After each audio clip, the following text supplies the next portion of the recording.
Good morning. This is part 2 of making our kurinuki mug.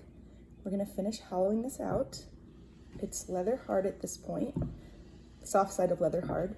It would squish if I squeezed it, but I can push on it without making marks. So the tools we will use today, you need an angled carving tool. This is a Kemper version. Dolan and Kemper are interchangeable. It's just the Kemper is the Pro series. My favorite place to buy the tools is Clay King. It's clay-king.com. They're a great company. They have lots of tools. We'll use the flexible knife, which I believe is only made by Dolan. This is optional. It's a carving foot trimming tool and a metal rib. So I'm going to start with this, and I'm going to get into this corner where there's a lot of clay, and I'm also going to remove some from the bottom. So I'm putting this on the inside corner and bottom, and I'm using my hand on the outside to support the clay, and also so I can feel if I'm going too deep. So you're just kind of looking at this as removing like one layer at a time. I can go a little bit faster because I do this a lot and I have a pretty good feel for it at this point. But when I first started making these, I didn't, and I was slower. But this is a slow process, so don't be in a hurry. Just look at it as removing like one layer at a time. And once you get some clay removed, you want to feel, so that feels thick enough to make my foot. I want to make sure I don't get it too thin so I have room. This foot that I'm going to make is just an aesthetic decision. You don't need to do this. I like having this little part down here that you can glaze and decorate. So I'm just going to use this, and I'm only going to remove a little bit of clay from the inside.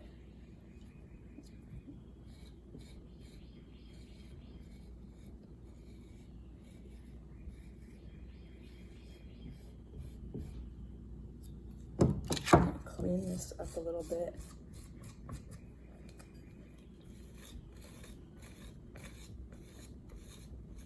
I use the metal rib a lot.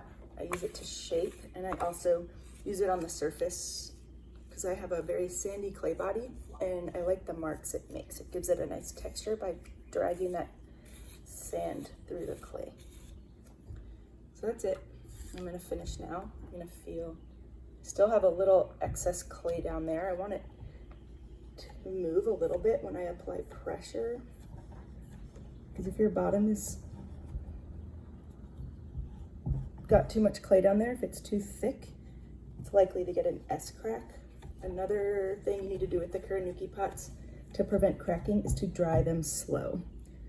So I dry these, I have them under like a sheet or plastic for a few days.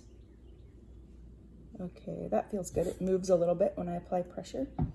So now I'm gonna switch to this tool that we used yesterday, and I'm going to remove the clay in layers while supporting the outside, and when I get to the lip, I'm not going to push the clay out because it'll break.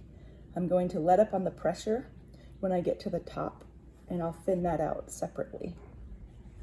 So going around, I'm kind of removing one layer at a time, supporting the outside.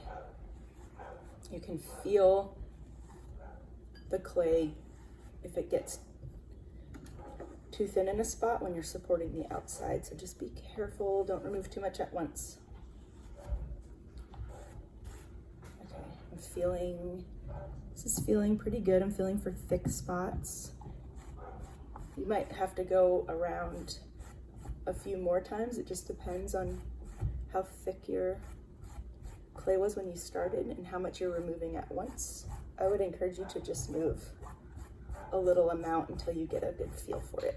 Okay, now the top is still a little thick, so I'm gonna support the top and kind of just work on like the top part of the pot, removing this where it's still a little thicker than the rest.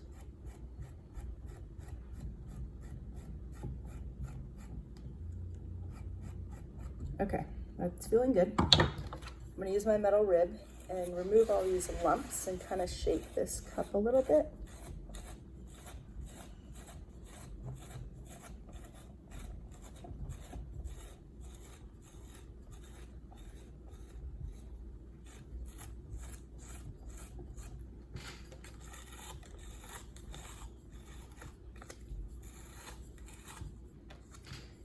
Okay, now I need to work on the lip. Well, this looks a little, look at, I'm gonna push it in a little bit.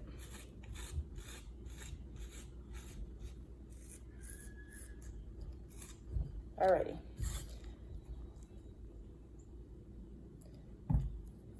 This awesome knife is flexible and thin. It does a really good job removing clay for the lip. I want to bevel it because I want the lip to be tapered. It's more comfortable in your mouth. So I'm going to put the knife at an angle and kind of remove the inside edge.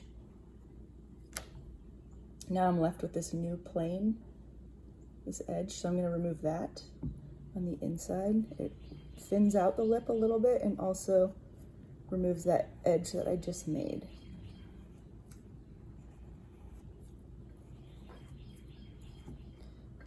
Okay. I'm going to use this tool to kind of shape this and smooth this a little bit.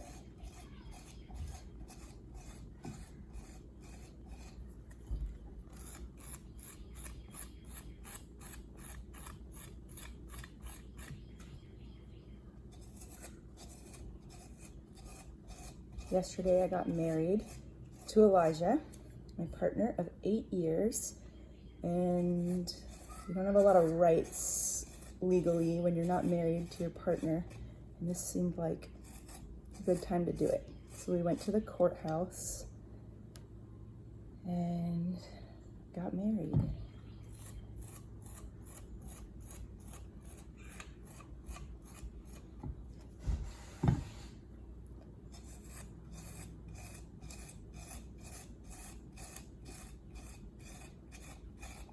All right, so this is ready for a handle, but I'm gonna do that in part 3 of our kurinuki cup video tomorrow.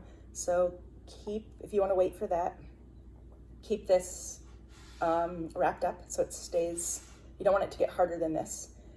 And tomorrow we will do the handle. If you just wanna leave this as a cup without a handle, then you're done. You could leave this one like this and make another one and get to this stage tomorrow, and we'll do the handle. Okay, have a good day.